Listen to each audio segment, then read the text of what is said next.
ప్రభునందు ప్రియమైన సహోదర సహోదరులారా, ఈ యొక్క కార్యక్రమం కొరకు వచ్చిన మిమ్మల్ని అందరినీ ప్రేమతో ఆహ్వానిస్తూ, దేవుని కృపను బట్టి మనం గడిచిన కాలంలో న్యాయాధిపతుల గ్రంథము ప్రతి వచనముల ధ్యానాన్ని మనము 6వ అధ్యాయం వరకు మనం చూసుకున్నాం ప్రియులారా. మరి ఈరోజు కూడా మనము 7వ అధ్యాయాన్ని మనం ధ్యానం చేసుకుందాం. అయితే గత కాలములో ఈ 6వ అధ్యాయంలో మనం ఏం చూసుకున్నామంటే, మరి ఈ యొక్క ఇజ్రాయేలుకు వ్యతిరేకమైనటువంటి జనులు వారిని చాలా భయంకరముగా నడిపినప్పుడు వారి యొక్క జంతువులు, వారి యొక్క పంట పొలాలు, వారికి కలిగిన యావత్తు కూడా ఈ శత్రు సైన్యము వారి గృహములో చొరబడి అన్యాయముగా ఆక్రమించి తీసుకుని పోయేటువంటి దినాలలో గిదియోను అన్నటువంటి ఒక వ్యక్తి ఉన్నట్టుగా మనం 6th చాప్టర్లో చూసాం. మరి ఆయన ఈ జరుగుతున్నటువంటి అన్యాయం పట్లంతా కూడా ఆయన దేవుని మీదనే కొంచెం ఆయన సొమ్మసిల్లిన వ్యక్తిగా, అలిగిన వ్యక్తిగా ఉన్నాడు. యెహోవా దేవుడు ఎందుకు మమ్మల్ని ఆదుకొనలేదు అని మాట్లాడిన పరిస్థితులు ఉన్నది. అప్పుడు దేవుడు ఒక ప్రవక్తను పంపించి వాళ్ళ యొక్క తప్పిదాలంతా కూడా తెలియపరిచాడు. తర్వాత ముఖ్యంగా దేవుని యొక్క దూతను దేవుడు గిదియోను దగ్గరికి పంపించడము అంతా జరిగింది. అయితే మరి దేవుడు తన దూతను పంపించి గిదియోను మూలముగా ఒక గొప్ప విజయాన్ని వారికి కలుగు చేస్తానని చెప్పినప్పుడు 3 సందర్భములో గిదియోను దేవుణ్ణి పరీక్షించడం అన్నది జరిగింది. ఇదంతా కూడా మనం 6వ అధ్యాయంలో చూసాం. ఎలా అయితే ఒకసారి అతను ఒక మేకపిల్ల మాంసం తీసుకొచ్చి, రొట్టెలు తీసుకొచ్చి దాన్ని అది దహించి ఆ అర్పణను దేవుడు అంగీకరించే విధముగా పరీక్షిస్తాడు. రెండవదిగా ఆ ఒక గొర్రె బొచ్చి పైన మంచు పడాలి, మరి మిగిలిన ఆ నేలలో మంచు పడకూడదని పరీక్షించాడు. అలాగే జరిగింది. 3వసారి మరలా దేవుణ్ణి అదే రీతిగానే పరీక్షిస్తాడు. ఆ గొర్రె బొచ్చి మీద మంచు ఉండకూడదు, మిగిలిన స్థలం అంతా కూడా మంచు ఉండాలి అని. సో ఇతను ఏ విధంగా దేవుని పరీక్షించాడు, అన్ని విధములుగా దేవుడు ఆయన మనసుకు తగినట్టుగానే తన గురించినటువంటి రుజువును చూపించాడు. సో ఇలాగా ఈ రీతిగా చేయడం అన్నది దేవుడు గిదియోను యొక్క మనసును బలపరిచాడు. నీ పక్షముగా నేను ఉన్నాను అని బలపరిచాడు. ఓకేనా? సో ఇదంతా మనము గత 6వ అధ్యాయంలో చూసుకున్నాం ప్రియులారా. ఈ రోజు కూడా మనము 7వ అధ్యాయంలో మొత్తం 25 వచనములు ఉన్నవి ప్రియులారా. ఓకేనా? అది మరలా మనం దాన్ని ఓపిక చదువుకోవచ్చు. సో ఈ 25 వచనములో ఏముందని మనం గమనిస్తే ప్రియులారా, ఈ ఇజ్రాయేలీయుల జనాంగమునకు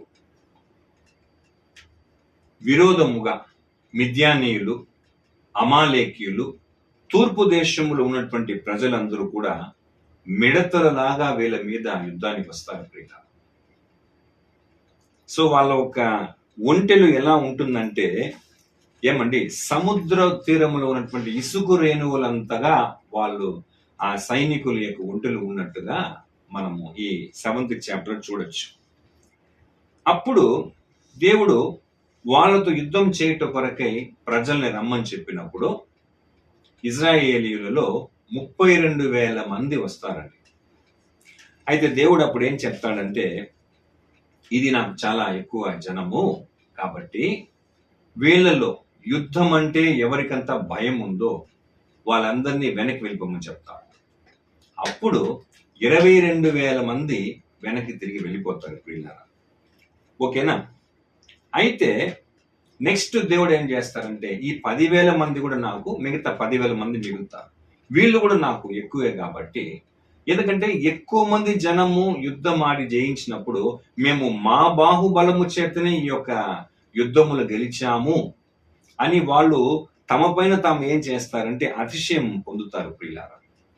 కాబట్టి అలా ఉండకూడదని దేవుడు ఏం చేస్తాడంటే గిద్యోనికి వారిని ఒక వాగు దగ్గరికి తీసుకుని చెప్తాడు. 2 విధాలుగా నీళ్లు తాగే వాళ్ళని నువ్వు డివైడ్ చేయంటాడు. ఒకటి అలాగనే మోకరించి నోరు తీసుకుపోయి ఆ యొక్క నీళ్ళల్లో పెట్టి తాగేవారిని ఒకవైపును, అలాగనే చేతికి అందించి నాలుకతో ఏమండి ఆ గతికేలాగా నీళ్లు ఎవరు తాగుతారు వాళ్ళని ఒకవైపు డివైడ్ చేయమంటారు.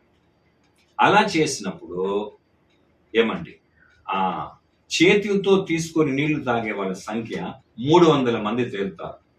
అప్పుడు దేవుడు ఏం చెప్తాడు, మిగతా 9,700 మందిని కూడా వెనక్కి పంపించమని చెప్పి, నేను ఈ 300 మందిని ఏం చేస్తాను, నేను ఈ యొక్క యుద్ధానికి నేను వాడుకుంటాను, వాళ్ళ ద్వారా నేను దీనిలో యుద్ధంలో విజయం కలిగిస్తానని చెప్తాడు పిల్లలు.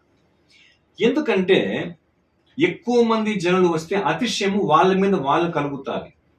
అయితే దేవుడు ఇర్మియా గ్రంథములో మనకందరికీ తెలుసండి, 9వ అధ్యాయము 23-24 వచనంలో ఏమండి, శూరుడు తన శౌర్యమును బట్టి, జ్ఞాని తన జ్ఞానమును బట్టి, ఐశ్వర్యవంతుడు తన ఐశ్వర్యం బట్టి అతిశయించకూడదు. అతిశయించేవాడు దేనిని బట్టి అతిశయించవలనగా, భూమి మీద కృప చూపుచు నీతి న్యాయమును కలిగించిన యెహోవాను నేనే అని ఏమండి నన్ను పరిశీలనగా తెలుసుకున్నట యందు నేను ఆనందించేవాడనై ఉన్నాను. అలాంటి వాటిలోనే అతిశయించాలా, ఆయన్ని తెలుసుకునే విషయంలో అతిశయించాలని చెప్పాడు కదా. అలాగా ఇప్పుడు ఇంత వేల మందిగా శూరులు వచ్చి విజయం యుద్ధం ఆడి విజయం వస్తే వాళ్ళు దానికి మేమే కారకులు అంటారు. అది దేవుడు దాన్ని అంగీకరించడు ప్రియులారా. అందువల్ల వాళ్ళకి ఆ గర్వం రాకూడదనే ఉద్దేశంతో వెనక్కి పొమ్మని చెప్తాడు. అయితే ఎలాంటి వాళ్ళు దేవునికి కావాలి అని మనం చూస్తే, మేము సేవించుచున్నటువంటి దేవుడు గొప్పవాడు. గత కాలములో ఏమండి యెహోషువ ద్వారాను, అలాగే మోషే కాలములోను, ఇంకా అబ్రహాం కాలములోను తమ శత్రువుల యొద్ద పోరాడినప్పుడు దేవుడు ఏ రీతిగా తన బాహుబలము చేత విజయమును కలిగించాడో, ఆ దేవుని మీద ఎవరైతే నమ్ముకొని ఆయన మీద ఎవరైతే ఆనుకొని ఉంటారో ఏమండి అటువంటి ఏమండి వాళ్ళనే, అలాగా ఆ దేవుడి మీద మాత్రమే విశ్వాసం కలిగి ఆనుకొని తెగించేటువంటి వారే నాకు కావాలి అని దేవుడు చెప్తాడు పిల్లలు. ఓకేనా. సో ఈ రీతిగా అలాగా డివైడ్ చేస్తారు. అప్పుడు యుద్ధం అంటే వచ్చింది 32,000 మంది, నెక్స్ట్ ఇంకొక డివైడింగ్ 10,000 మంది, నెక్స్ట్ ఇంకొక డివైడింగ్ 300 మందికి వస్తారండి. ఓకేనా. సో ఈ రీతిగా ఒక డివైడింగ్ జరిగింది. యాక్చువల్గా ఈ డివైడింగ్ అన్నది కూడా మనం గమనించినప్పుడు ప్రియులారా, ఇది న్యూ టెస్టిమెంట్ లో యేసుక్రీస్తును వెంబడించేటువంటి యొక్క గుంపుకి ఇది ఒక ఛాయగా నీడగా ఉంది. బైబిల్లో మనం చూసినప్పుడు పిలువబడిన వారు అనేకులు, ఏర్పరచబడిన వారు కొందరు, మరణ వరకు నమ్మకం ఉన్నవారు మరి కొందరుగా ఉంటారు కదా. సో దీనికి ఒక ఛాయగా కూడా ఆ రోజులు జరిగింది. ఎందుకంటే బైబిల్లో ఉంది కదండి, పూర్వముందు వ్రాయబడినవన్నీ మనకు బోధకులకు నిమిత్తము వ్రాయబడిన, అవి ఆ కాలములో వారికి దృష్టాంతములుగా సంభవించినను యుగాంతమందున మనకు అది బుద్ధి కలుగుటకై వ్రాయబడిన ఉన్నాయి కదా లేఖనాలు. ఆ రీతిగా గత కాలంలో జరిగిన అంతా కూడా ఇప్పుడు మన కాలంలో అది మనకు ఒక గొప్ప పాఠం అని మనం గ్రహించాలి ప్రియుల. నెక్స్ట్ మనం గమనిస్తే ఇప్పుడు ఈ రీతిగా 300 మంది అయిపోతారు. అయితేను గిదెయోను ఒక మనిషి కదా, ఎలాగా, ఎందుకంటే అదే చెప్పాను కదండి, వాళ్ళు ఎలాగ వచ్చారంటే మిడతలాగా వచ్చారండి, మిద్యానీయులు, అమాలేకీయులు, తూర్పు దేశపు ప్రజలు. అప్పుడు దేవుడు ఏం చేస్తాడు, ఇతనికి మనసులో ఒక ధైర్యం కలగానే ఉద్దేశంతో ఏం చెప్తాడు దేవుడు, నువ్వు ఒక పని చేయి, మిద్యానీయుల దండు దగ్గరికి వెళ్ళు, అక్కడ కాపలా కాస్తారు కదా, ఆ బార్డర్ లోకి వెళ్ళు. అంటే అక్కడ వెళ్ళు, నీవు ఒకడే వెళ్ళేదానికి నీకు భయంగా ఉంటే నీ యొక్క పనివాడైన పూరా అనే ఒక వ్యక్తి, ఆ వ్యక్తిని కూడా తొడుక్కొని పో అని దేవుడు చెప్తాడు పిల్లల. ఎందుకంటే ఇవన్నీ కూడా దేవుడు ఎంత గొప్ప దేవుడు అంటే, ఆయన ఎవరినైతే ఎన్నుకుంటాడో ఆ వ్యక్తిని బలపరిచేదానికి దేవుడు ఎంత గొప్ప గొప్ప కార్యము అనగా అద్భుతమైనటువంటి కార్యం అంతా చేస్తాడండి. చూడండి, దేవుడు చాలా గొప్పవాడు, కానీ ఒక్క మనిషిని బలపరచాలంటే కూడా ఆయన ఎంత కేర్ తీసుకునేవాడు తెలుసా మన దేవుడు. ఇదంతా మనం ధ్యానించేటప్పుడు మనకు ఒక నమ్మకం కలుగుతుందండి. నేను ఈ లోకములో ఒక అల్పుడైనా, ఒక పేదవాడైనా ఏమండి నేను ఎక్కడో ఒక మారుమూల ప్రాంతంలో ఉన్నా కూడా సృష్టికర్త అయిన దేవుడు అనుకుంటే నన్ను ఎంతో అక్కరగా పెంచి పోషించి ఆత్మీయ జీవితం నడిపించేవాడనేటువంటి నమ్మకం అంతా ఇదిగో ఇలాంటి లేఖనములు మనం ధ్యానించినప్పుడే మనకు కలుగుతుంది ప్రియుల. ఓకేనా? సో ఆ రీతిగా ఆ గిద్యోనుని ఆ దండుపాలెం పంపించినప్పుడు అక్కడ మిద్యానీయుల యుద్ధ వీరులు కాపలాదారులు ఇద్దరు మాట్లాడుకుంటూ ఉంటారు. ఏమంటే ఒక వ్యక్తి చెప్తాడు, నాకు నిన్న ఒక కల వచ్చింది. ఏమంటే ఒక కాల్చబడినటువంటి ఒక యవల రొట్టి, ఆ రొట్టి మిద్యానీయుల గుడారం మీదకి దొర్లుతూ వచ్చింది. అయితే అది ఏ గుడారం మీద పడిందో ఆ గుడారము పడిపోయింది. రొట్టి వచ్చి దాని మీద పడిపోయింది అని అన్నప్పుడు ఇది ఏమో తెలుసా అని ఆ కళను చెప్పిన ఇంకో వ్యక్తిని అడిగినప్పుడు ఆ వ్యక్తి చెప్తాడు, అది ఏదో కాదు, ఆ రొట్టి ఎవరంటే యోవాషు కుమారుడు అయినటువంటి గిద్యోను యొక్క ఖడ్గమే. ఎందుకంటే దేవుడు ఏం చేస్తాడంటే ఈ మిద్యానులమైనటువంటి మన అందరినీ కూడా ఆ ఇజ్రాయేలు దేవుడైన యెహోవా గిద్యోను చేతికి అప్పగించి మనలందరినీ ఏం చేస్తాడండి, సంహరించబోతున్నాడు అని ఆ కళ చెప్పిన వ్యక్తికి ఇంకొక వ్యక్తి ఏం చెప్తాడండి, దానికి సమాధానం చెప్పేటప్పుడు ఆ రీతిగా వాళ్ళ దేవుడు మనందరినీ తీసుకొని గిద్యోని చేతికి అప్పగించేస్తామని చెప్పేటప్పుడు ఇంకా గిద్యోనికి ఫుల్ కాన్ఫిడెన్స్ చేస్తుంది. అబ్బా, మన శత్రువులే ఇలాగా నా పేరును బట్టి, నా దేవుని జనాంగమును బట్టి, నా దేవుని సైన్యమును బట్టి ఇంతగా ఉండేటప్పుడు ఖచ్చితంగా నేనేం చేయకూడదు, భయపడకూడదు అని చెప్పి అప్పుడు దేవునికి అతను కృతజ్ఞత చెప్పి ఏమండి ఇక్కడ చూస్తే కేవలం 300 మంది, అక్కడ దగ్గర 1,35,000 మంది దాకా ఉన్నారండి. కంపేర్ చేసి చూడండి ప్రియులారా, ఎంత ఆశ్చర్యం తెలుసా అండి ఇది. అప్పుడు వెంటనే దేవునికి ఆయన నమస్కరించి వెంటనే వెళ్ళి ఏం చేస్తాడు, ఆ 300 మందితో ఒక ప్లాన్ చేస్తాడు. 100గా 3 బ్యాచ్లుగా డివైడ్ అయ్యి నాతో ఏం చేస్తారంటే ఒక 100 మంది ఒక చేతితో బోరను పెట్టుకోవాలా, ఇంకొక చేతి ఏం చేయాలి, ఒక కుండను పెట్టుకొని ఆ కుండలో ఒక దివిటిని పెట్టుకోవాలా. నేను సరి అయినటువంటి సమయంలో నేను బూర ఊదినప్పుడు ఈ 100 మెంబర్స్ అవతల వారు మీరు కూడా ఏం చేయాలండి, గట్టిగా బూరలు ఊదాలి. బూరలు ఊది అది చాలా గట్టిగా అరవాలి అని చెప్తాడు. ఏమని చెప్పండి, యెహోవా ఖడ్గము, గిద్యోను ఖడ్గము అని చెప్పి ఏం చేయాలా, గట్టిగా కేకలు వేయాలా అని చెప్పి ఆ బూరలు ఊది ఆ కేకలు వేసినప్పుడు ఆ కొండను పగలగొట్టి ఆ దీవుడి చేత పట్టుకుని మనం దండు దగ్గరికి వెళ్ళాలా అని చెప్తాడు ప్రియులారా. ఓకేనా? సో ఇలాగా ఆయన చెప్పిన అలాగని ఆయన బూర ఊదినప్పుడు ఆ కేక వేస్తారండి. యెహోవా ఖడ్గము, గిద్యోను ఖడ్గము అని కేక వేసినప్పుడు ఆ కుండను పగలు కొట్టినప్పుడు ఆ డ్యూటీ తీసి వచ్చేటప్పుడు ఈ జనాలు అదే చెప్పాను కదా, మిడతలాగా ఉన్నటువంటి ఆ జనాలకి ఒక్కసారిగా భయం వచ్చేస్తుంది.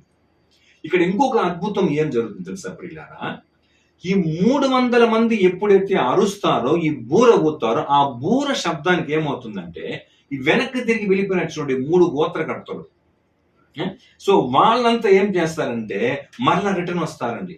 ఈ 31,700 మంది వాపస్ వెళ్ళిపోయినారు కదా, వాళ్ళు మరలా వీళ్ళతో పాటు వచ్చి కలుసుకుంటారు. అంటే మన దేవుడు ఏం చేసేసినాడు, మిద్యానీయుల మీద ఈ 300 మంది ద్వారా విజయాన్ని చేకూర్చారని చెప్పేసి వాళ్ళు కూడా వెనక్కి వచ్చేస్తారు ప్రియులారా. ఓకేనా?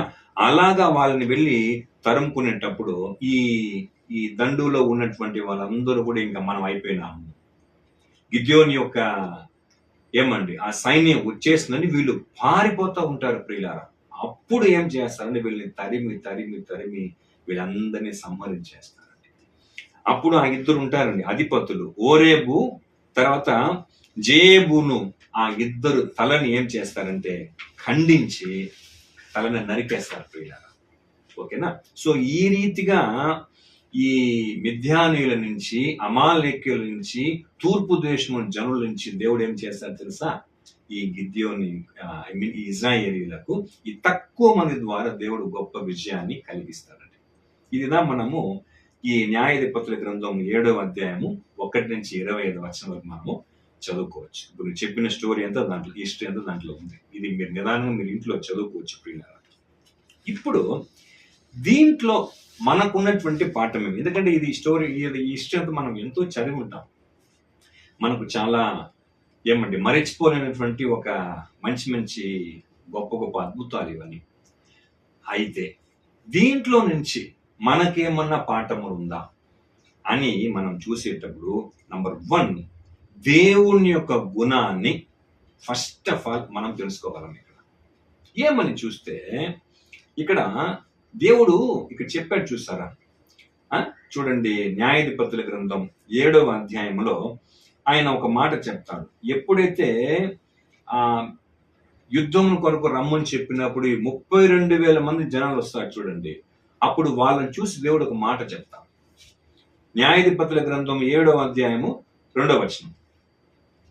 యెహోవా, నీతోనున్న జనులు ఎక్కువ మంది, నేను వారి చేతికి మిద్యానీయులను అప్పగింప తగదు. ఇశ్రాయేలీయులు నా బాహుబలము నాకు రక్షణ కలుగజేసుకొనని అనుకుని నా మీద అతిశయించుదురేమో. చూసారా, అంటే తన ప్రజలు ఎక్కడ కూడా తప్పుదారి పడకూడదు.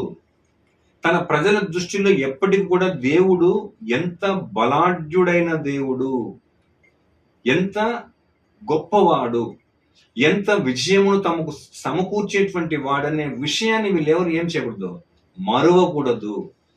ఓకేనా? ఎక్కువ మంది నాకు అవసరం లేదని చెప్పి ఏం చెప్తాడంటే, ఎవరికంతా యుద్ధం అంటే భయం ఉంటుందో వాళ్ళని వెనక్కి బొమ్మని చెప్తాడు. 3వ వచనము. కాబట్టి నీవు ఎవడు భయపడి వణుకుచున్నాడో వాడు త్వరపడి గిలాదు కొండ విడిచి తిరిగి వెళ్ళవలనని జనులు వినున్నట్లుగా ప్రకటించుమని గిద్యోనుతో సెలవిచ్చాను. అప్పుడు జనులలో నుండి 22,000 మంది తిరిగి వెళ్ళిపోయేది. ఎందుకు దేవుడు ఇప్పుడు ఎవడు భయపడతాడు? ఇప్పుడు పిలిచిందేమో యుద్ధం కొరకే. యుద్ధం కొరకు వచ్చినప్పుడు యుద్ధం వెళ్ళే వచ్చింటారు. కానీ ఎవడైతే భయపడతాడో ఆ భయపడే స్వభావం కలిగిన వాడిని వెనక్కి పొమ్మని చెప్పి ఎందుకు దేవుడు చెప్పాడో తెలుసా? ఈ భయపడే వాడి వలన, ఇలాంటి వారి వలన ధైర్యంగా ఉండే వాళ్ళు కూడా ముప్పు. అందువల్ల అలాంటి భీతి కలిగినటువంటి వాడిని వెనక్కి వెళ్ళిపోమంటాడు. ఇది ఇక్కడే కాదండి, ఆల్రెడీ మోషే కాలంలో మాట చెప్పాడు ఆయన. ద్వితీయోపదేశ కాండము 20వ అధ్యాయము 8వ వచనం మాట చెప్తాడు చూడండి. ద్వితీయోపదేశ కాండము 20వ అధ్యాయము 8వ వచనం. నాయకులు జనులతో, ఎవడు భయపడి మెత్తని గుండెగల వాడగునో వాడు తాను అధైర్యపడిన రీతిగా తన సహోదరుల గుండెలు అధైర్యపరచకుండానట్లు తన ఇంటికి తిరిగి వెళ్ళవచ్చునని చెప్పవలెను. ఇది ఆల్రెడీ దేవుడు ఎప్పుడు మోషేతో చెప్పాడు. ఎందుకు అంటే దేనికంటే, ఎవడు భయపడి మెత్తని గుండె గల వాడగునో వాడు తాను అధైర్యపడిన రీతిగా తన సహోదరుల గుండెలు అధైర్యపరచకుండాన్నట్లు తన ఇంటికి తిరిగి వెళ్ళవచ్చునని. ఎందుకంటే భయపడే వాడి వలన ఇంకొకటికి భయం పుట్టిస్తాడండి. ఇది యాక్చువల్గా మన కాలంలో కూడా, అంటే ఇప్పుడు అనుకోండి చాలా టెక్నాలజీ ఉందండి. ఈ ఫోన్స్ తర్వాత ఈ యొక్క సెల్ ఫోన్స్ ఇవన్నీ రాకమునపు మన ఇండియాలోను మిగతా చాలా స్థలంలో కూడా చూస్తే ప్రియులారా, అప్పుడంతా ఆర్మీలో కనీసం రేడియో కూడా ఉండకూడదండి. ఎందుకంటే ఎవరు గెలుస్తున్నారు, ఎవరు ఓడిపోతున్నారు అనేటువంటి రేడియో కూడా మిలిటరీలో, ఆర్మీలో ఉండకూడదు. ఎందుకంటే ఒకవేళ వీళ్ళు ఓడిపోతున్న పరిస్థితుల్లో ఉన్నా కూడా ఆ మిలిటరీ, ఆ గ్యాంగ్ కి అది తెలియనివ్వకూడదని చెప్పి మెయింటైన్ చేస్తారు పిల్లలు. మరి ఇప్పుడు మనుషులు ఇదంతా దేనికంటే వాళ్ళ సైకాలజీ తెలుసు కాబట్టి. అందువల్ల దేవుడు ఒక్కడు అధైర్యపడేవాడు ఉంటే వాడు ఏం చేస్తాడు, అనేకుల్ని వెళ్ళి అధైర్యపరుస్తాడని చెప్పి ఇలాగా ఏం చేస్తాడంటే వెళ్ళిపోమని చెప్తాడు. అంటే ఎంత ఆయన టీంని, తన జనాలని ఎంత కరెక్ట్ గా దేవుడు ఒక క్రమశిక్షణతో నడిపాడు చూడండి, ఒక అర్థవంతంతో నడిపించాడు. ఒకటి. రెండవదిగా ఇంకొకటి గ్రహించాల ప్రియుల, ఏమండి మనిషి వానికి మా బలాధిక్యం చేతనే మేము విజయమును కలిగి ఉన్నాము, పొందుకున్నామని గర్వం రాకూడదు వానికి. అందుకే చూడండి, కీర్తన గ్రంథంలో ఒక మాట ఉంది. కీర్తన గ్రంథము 33వ అధ్యాయము 16వ వచనంలో చూడండి. కీర్తన 33:16.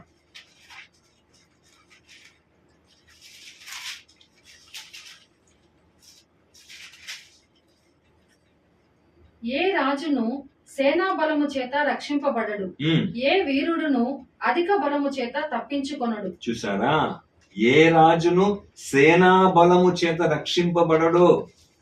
ఏమండి, ఏ వీరుడును అధిక బలము చేత తప్పించుకొనడు. రక్షించుటకు గుర్రము అక్కరకు రాదు, అది దాని విశేష బలము చేత మనుషులను తప్పింపచాలదు. అంటే ఈ విజయం అనేది ఎవరి మూలంగా రావాలి? అప్పుడు ఇజ్రాయేలుకు యెహోవా సైన్యములకు అధిపతి యెహోవా మూలంగానే ఏం రావాలా? విజయము రావాలి, విజయము వస్తుంది అని ఆ ప్రజలు ఏం చేయాలా? ఆ సైన్యం గాని ఆ ప్రజలు గాని వాళ్ళు నమ్మేదాని కొరకే దేవుడు ఈ యొక్క కార్యాన్ని చేయమంటారు ప్రియులారా. ఓకేనా? సో ఇప్పుడు మనం ఏమండి ఒక విషయం మనం గమనించాలండి. ఏమంటే ఇక్కడ దేవుడు ఈ రీతిగా అంతా చేశాడు కదండి. ఇలాగంతా యుద్ధంలో చక్కగా మంచి విజయాన్ని ఇచ్చినాడు దేవుడు. 300 మంది ద్వారా ఈ విజయం రావడం అంటే ఎంత గొప్ప విషయం ప్రియులారా. ఓకేనా? అలాగనే భయపడి తిరిగి వెళ్ళిన వారికి కూడా మళ్ళా ధైర్యముతో తిరిగి రప్పించేదానికి కూడా దేవుడు ఎంత గొప్ప జ్ఞానాన్ని గిదియోనికి ఇచ్చి నడిపించింది. ఇవన్నీ కూడా మనము బాగా ఆలోచన చేస్తే ఏమండి, దీంట్లో మనం తెలుసుకోవాల్సిన పాఠం ఏమని మనం చూస్తే, కొద్ది మంది ద్వారా కూడా దేవుడు ఏం చేయగలడు? విజయమును ఇవ్వగలడు అనేటువంటి ఒక భావనను ఆ రోజులో, ఎందుకంటే ఆ రోజులో యుద్ధం జరిగేది సహజం, శత్రువులు వీళ్ళ మీద పడేది సహజం. వాళ్ళ దగ్గర నుంచి వీళ్ళు నమ్మకముతో యెహోవా దేవుని ఒక తోడుతో ఆయన సహాయం చేత దీన్ని జయించుకునేదంతా సహజం కాబట్టి వాళ్ళకు ఈ మైండ్ సెట్ తోనే దేవుడు వాళ్ళని పెంచాలి ప్రియులారా. అందుకే కొన్ని చోట్ల చెప్తాడండి, జకర్యా గ్రంథం 4వ అధ్యాయం 6వ వచనంలో కూడా, శక్తి చేతనైనను బలము చేతనైనను కాక ఆత్మ చేతనే కార్యం జరుగుతాది అని బైబిల్లో ఉంది. అంటే మనిషి శక్తి కాదు, ఓకేనా? అలాగనే బలము చేత కాదు, దేవుని ఆత్మ చేతనే కార్యం జరిగిస్తారు. అలాగనే అదే కీర్తన 20వ అధ్యాయం 7వ వచనంలో, కొందరు రథమును బట్టి కొందరు గుర్రమును బట్టి అతిశయపడుదురు కానీ మనమైతే మన దేవుడైన యెహోవా నామమునందు ఏం చేయాలి? మనము అతిశయపడాలి. అంటే కంప్లీట్ గా ప్రజలను దేవుడు ఏం చేస్తాడంటే తనను ఆనుకొని తన ఒక నమ్మకమైనటువంటి వారిగా జీవించే దాని కొరకు నడిపించాడు. ఇదన్నీ చూడండి, ఇవి ఎప్పుడు జరిగిపోయినాయండి. కానీ జరిగిన చరిత్రలు వాస్తవాలు ఇక్కడికి రాయబడినప్పుడు ఇంతంత జరిగినా కూడా, ఇంతంత చదివినా కూడా మన జీవితంలో అల్పమైనటువంటి విషయంలో కూడా కొన్నిసార్లు ఏమైపోతాం తెలుసా? మనము విశ్వాసంలో పడిపోతామండి. ఇంత గొప్ప కార్యాలు తమ బిడ్డల పట్ల చేసిన దేవుణ్ణి కలిగి ఉండి కూడా మనం చిన్న చిన్న విషయంలో కూడా మనం ఏమైపోతామండి? విశ్వాస విషయంలో, నిరీక్షణ విషయంలో ఇది నాకు జరుగుతుందా? అది కూడా ఎలాగా? ఇంతటి కార్యములు చేయగల శక్తి గల దేవుడైన యెహోవా దేవుని యొక్క బిడ్డలుగా ఉన్నటువంటి నాకు జరుగుతుందా అనే ఒక అపనమ్మకము, అవిశ్వాసం వచ్చేటప్పుడు అంతా మనం ఏం చేయాలండి? ఇలాంటి జీవిత చరిత్ర మనం ఏం చేయాలండి? మన మైండ్ లో మనం పెట్టుకోవాలి. అది మనం బాగా గుర్తించాలా. అది మాత్రమే కాదండి, మనం బలహీనమైనప్పుడు అంతా దేవుడు మనం ఎలాగ బలపరిచిన వాడంటే అది ఆ గిదియోని బలపరిచినట్టు. ఎంత గొప్పగా దేవుడు ఆయన్ని బలపరిచాడు తెలుసా ప్రియులారా? బలపరిచాడు. ఆయన అడిగిన సూచనలకంతా దేవుడు ఏం ఆయన చూడండి, ఆయనకి మనిషి అడుగుతున్నాడు, దేవుని క్వశ్చన్ వేసి సూచన అడుగుతున్నాడు, ఓపిక చేస్తున్నాడు. అక్కడ ఒక విషయం చూడండి, యెహోవా దూతకి ఏం చెప్తానంటే, నేను వెళ్ళి దూడను వధించి రొట్టెలు చేసుకువస్తాను, నువ్వు వచ్చేందుకు ఇక్కడే ఉండు అంటే, ఆ 6వ అధ్యాయంలో ఆ దూత అక్కడే, ఆ దూత ఎవరిని మనం చూసామండి, ఆల్రెడీ మనం 6th చాప్టర్ చూసాం. ఆ దూత ఎవరండి? మన ప్రభు అయిన యేసుక్రీస్తు. కేవలం ఒక మనిషి రుజువుపరిచేదాని, మనిషికి తమను తాము రుజువుపరిచేదాని కొరకు ఒక దూడను వధించి ఆహారం సిద్ధపరిచి తీసుకువచ్చే టైం ఎంత చేపడుతుందండి? అంతసేపు వెయిట్ చేసినాడు యేసుక్రీస్తు అక్కడ. ఎంత గొప్ప విషయం తెలుసా ప్రియులారా? ఇవన్నీ కూడా ఇవన్నీ మనం బాగా గుర్తించాలని. ఒక వ్యక్తిని బలపరిచేదానికి దేవుడు ఎంతైనా చేయగలుగుతాడని తన బిడ్డల పట్ల. ఓకేనా? సో నెక్స్ట్ మనం దీనిలో తెలుసుకోవాల్సిన విషయం ఏమని మనం చూస్తే, అదే ఆ 32,000 మంది, ఆ 10,000 మంది, ఆ 300 మంది మనకి ఏమని లెసన్ అంటే, ఇది దేనికి ఛాయగా ఉందంటే మత్తయి సువార్తలో ఉంది కదండి, 22వ అధ్యాయం 14వ వచనంలో ఉంది. అలాగనే ప్రకటన గ్రంథము 17వ అధ్యాయము 14వ వచనంలో ఉంది. 19వ అధ్యాయము 14వ వచనంలో ఉంది ప్రియులారా. పిలువబడిన వారు అనేకులు, ఏర్పరచబడిన వారు కొందరు, మరణం వరకు నమ్మకముగా ఉన్నవారు మరి కొందరు అనేటువంటి విషయం అంతా కూడా మనము ఇదంతా ఆ ఒక కార్యములు ఒక ఛాయగా ఉంది. నెక్స్ట్ ఇంకా కొన్ని అక్కడ కార్యాలు జరిగినాయి చూస్తారా, అవన్నిట్లో కూడా మనకు ఒక ఆత్మీయమైన పాఠం ఉంది. ముఖ్యంగా క్రైస్తవులమైన మనకి ఇప్పుడు ఒక గొప్ప పాఠం అది. అక్కడ వాళ్ళు ఏం చేస్తారంటే, ఒక చేత్తో బూరలు పెట్టుకోవాలి, ఇంకొక చేత్తో కుండ పెట్టుకొని దాంట్లో ఏమది దివిటి పెట్టుకొని రావాలి ప్రియులారా. ఓకేనా, ఇది ఎంత ఒక స్పిరిచువల్ లెసన్ గా ఉంది తెలుసా ప్రియులారా. యాక్చువల్లీ అక్కడ గిద్యోను ఖడ్గము దేవుని ఖడ్గము అని అంటారు కదండి. ఇప్పుడు ఆ మాట అక్కడ ఎందుకు పలకమని చెప్పాడంటే, ఆ ఇజ్రాయెల్ ఆ మిద్యానుల మధ్యలో గిద్యోన్ అంటే వాళ్ళకి భయం. అందుకే ఆ కళ వచ్చినప్పుడు ఆ వ్యక్తి చెప్పిన ఆ రొట్టి దొర్లుకుంటూ వచ్చి ఒక గుడారం మీద పడిన అది ఏదంటే అది గిద్యోన్ అంటే, గిద్యోన్ అంటే మనకు వణుకు పుట్టుపడుతుందండి. సో గిద్యోను ద్వారానే దేవుడు ఏం చేస్తారు, వాళ్ళకి విజయం ఇచ్చినట్టు ఆ గిద్యోను మన ప్రభువుని యేసుక్రీస్తుకి ఏమై ఉన్నాడు, ఒక ఛాయగా ఉన్నాడు. అంటే దేవుని ఖడ్గము గిద్యోను ఖడ్గం. అలాగే దేవుడు ఏం చేసినాడని, యెహోవా దేవుడు తన ప్రియ కుమారుడైన యేసుక్రీస్తు ద్వారా ఏం చేశారండి, అనేకమైన కార్యం చేసిన దానికి అదొక ఛాయగా ఉంది. నెక్స్ట్ మనం గమనిస్తే ప్రియులారా, ఆ మట్టి పాత్ర, ఆ మట్టి కుండ ఉంది కదా, ఏమండి ఆ మట్టి పాత్రని మనం ప్రియులారా. ఓకేనా, ఆ మట్టి పాత్రలో ఆ దివిటీలు పెట్టడం ఏమి అని మనం చూసినప్పుడు ఆ మట్టి పాత్రనే బలహీనమైనటువంటి ఘటమగు మనం. ఓకేనా, సో ఆ మట్టి పాత్రలో ఆ దివిటి పెట్టడం అంటే మన లోపల ఉన్నటువంటి క్రీస్తు యేసు యొక్క వెలుగు, సత్క్రియలతో కూడినటువంటి యొక్క వెలుగు ప్రియులారా. దీని గురించి లేఖనం చూస్తే ఎంత చక్కగా ఉంది చూడండి. కొరింథీయులకు రాసిన 2వ పత్రిక 4వ అధ్యాయము 5 నుంచి 10 దాకా చదవండి. అపోస్తలుడైన పౌలు తమ స్థితిని ఎంత చక్కగా ఆయన చెప్తాడు. కొరింథీయులకు రాసిన 2వ పత్రిక 4వ అధ్యాయము 5 నుంచి 10 దాకా. అంధకారములో నుండి వెలుగు ప్రకాశించును గాక అని పలికిన దేవుడే తన మహిమను గూర్చిన జ్ఞానము యేసుక్రీస్తు నందు వెల్లడిపరచుటకు మా హృదయములలో ప్రకాశించను గనుక మేము మమ్మును గూర్చి ప్రకటించుకొనుట లేదు గాని క్రీస్తు యేసును గూర్చి ఆయన ప్రభు అనియు మమ్మును గూర్చి యేసు నిమిత్తము మేము మీ పరిచారకులమనియు ప్రకటించుచున్నాము. అయినను ఆ బలాధిక్యము మా మూలమైనది కాక దేవునిదై ఉండునట్లు మట్టి ఘటములలో ఈ ఐశ్వర్యము మాకు కలదు.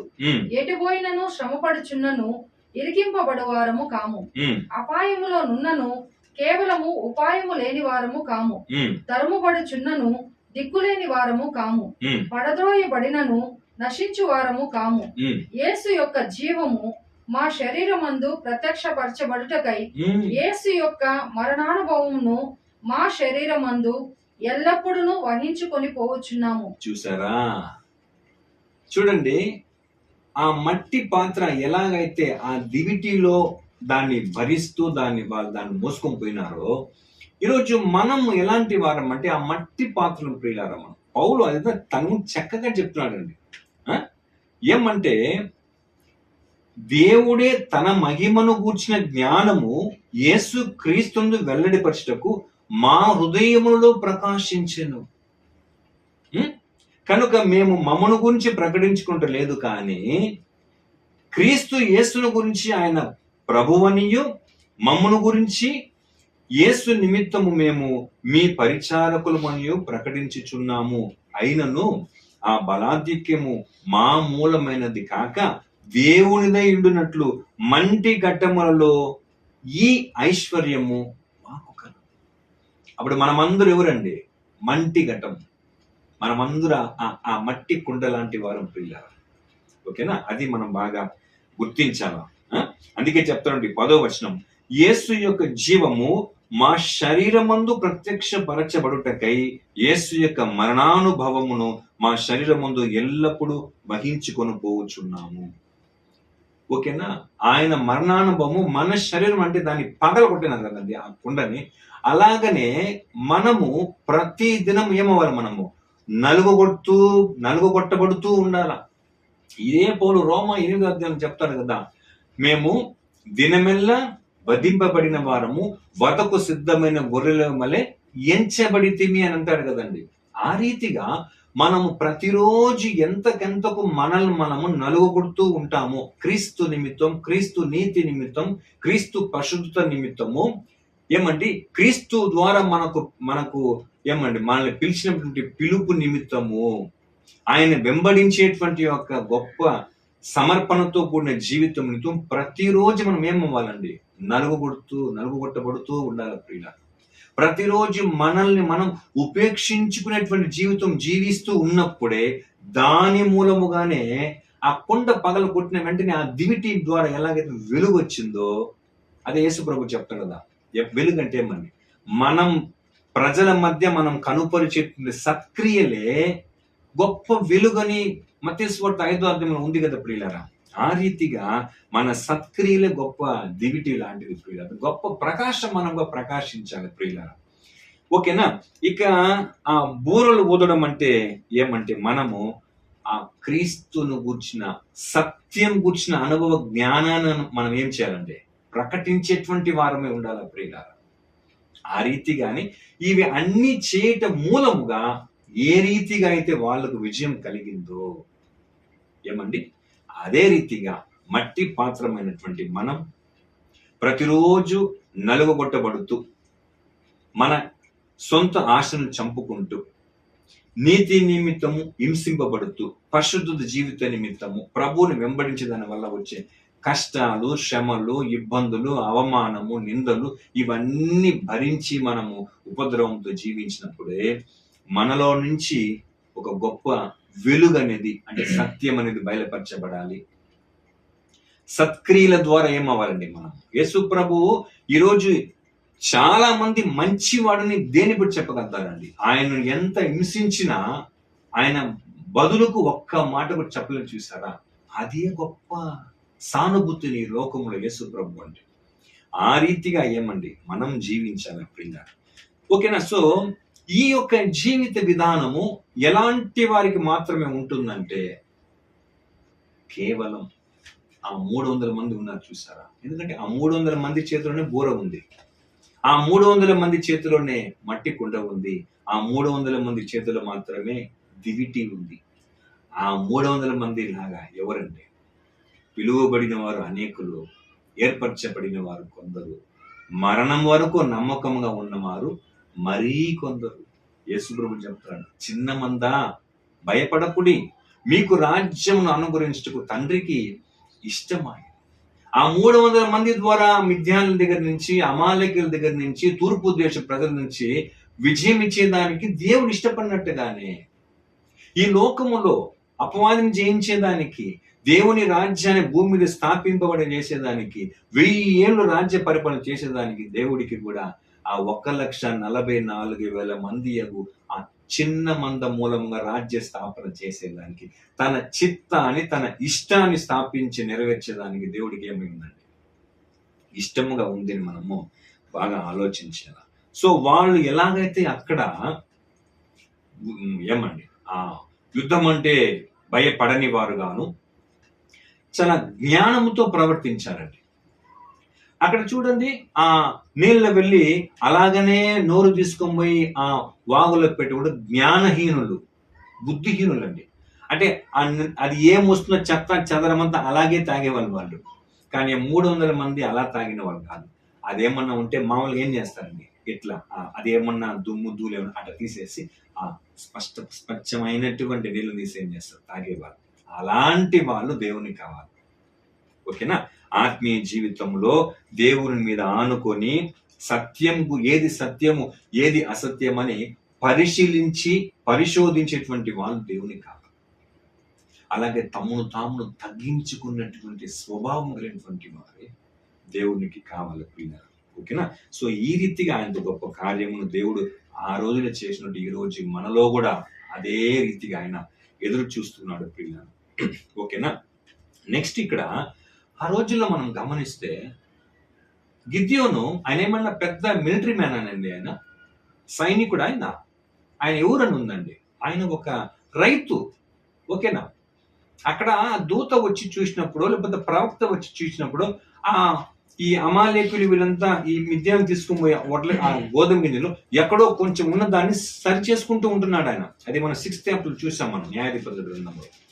అలాంటి ఒక వ్యక్తిని దేవుడు ఏం చేశాడండి, బలపరిచాడు ప్రియులారా. ఇది మనం బాగా గ్రహించాలి. అదే రీతిగా ఈ రోజు దేవుడు మనం ఎంత చక్కగా బలపరుస్తున్నాడో తెలుసా. అది పౌలు చాలా చక్కగా చెప్తాడండి. అదే కొరింథీయులకు రాసిన 2వ పత్రిక 12వ అధ్యాయము 9-10 వచనాలు. 2 కొరింథీ 12:9-10.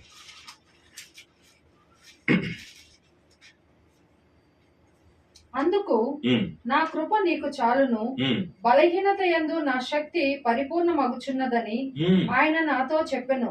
కాగా క్రీస్తు శక్తి నా మీద నిలిచియుండు నిమిత్తము విశేషముగా నా బలహీనతల యందే బహు సంతోషముగా అతిశయపడుదును. నేనెప్పుడు బలహీనుడను అప్పుడే బలవంతుడను. కనుక క్రీస్తు నిమిత్తము నాకు కలిగిన బలహీనతలలోను, నిందలలోను, ఇబ్బందులలోను, హింసలలోను, ఉపద్రవములలోను నేను సంతోషించుచున్నాను. ఆ రోజుల్లో ఆయన బలహీనమైనటువంటి స్థితిలో ఉన్నప్పుడంతా దేవుడు చక్కగా గిదెయోను ఎలాగైతే బలపరిచాడో ప్రియులారా, ఈ రోజుల్లో ఇప్పుడు మనం చేసే యుద్ధము భయంకరమైన యుద్ధం. కంటికి కనబడినటువంటి మనుషులతోనూ శక్తులతో కాదండి, కంటికి కనబడని ఆకాశ మండలమందున దురాత్మల సమూహములతో మనం పోరాడుచున్నాం. కాబట్టి కొన్ని సందర్భంలో మనం బలహీనమైపోతాం. అయితే అప్పుడు మన దేవుడు గాని మన ప్రభు ఎలాంటి వాడంటే చక్కగా చెప్తున్నాడండి, నా బలహీనతలు యందే బహు సంతోషంగా అతిశయపడుదును. ఎందుకంటే నేనెప్పుడు బలహీనుడునో అప్పుడే బలవంతుడును. కనుక క్రీస్తు నిమిత్తం నాకు కలిగిన బలహీనతలలోను, నిందల్లో, ఇబ్బందులు, హింసల్లో, ఉపద్రవం నేను సంతోషించుచున్నాను. నిజమండి. ఈ రీతిగా ఈ రోజుల్లో కూడా మనల్ని చూశాడు, పిలిచాడు, మనకు పరుగు పందెంలో చక్కగా పరిగెత్తాలని, ఓపికతో పరిగెత్తాలని ఒక మనసు మనకు ఉంది. కానీ ఎక్కడో ఒకసారి మనం బలహీనం అయిపోతాం చూసినారా. అప్పుడు దేవుడు మనల్ని చెయ్యి విడవకుండా మనల్ని బలపరిచేటువంటి దేవుడుగా ఉన్నాడని, అదిగో గిదెయోను జీవితంలో జరిగిన కార్యాలను బట్టి ఏం చేయాలా, పౌలు చెప్పినటువంటి వాక్యం ద్వారా ఏం చేయాలి, మనము బలపరచాలి.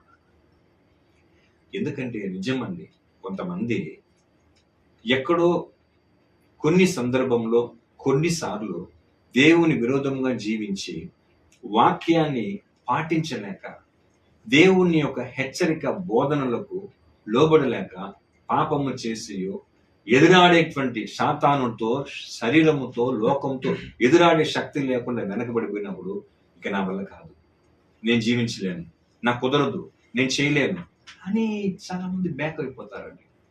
కానీ అలాంటప్పుడు సైతాన్ ఏం చేసేవాడంటే బలహీనపరుస్తాడు.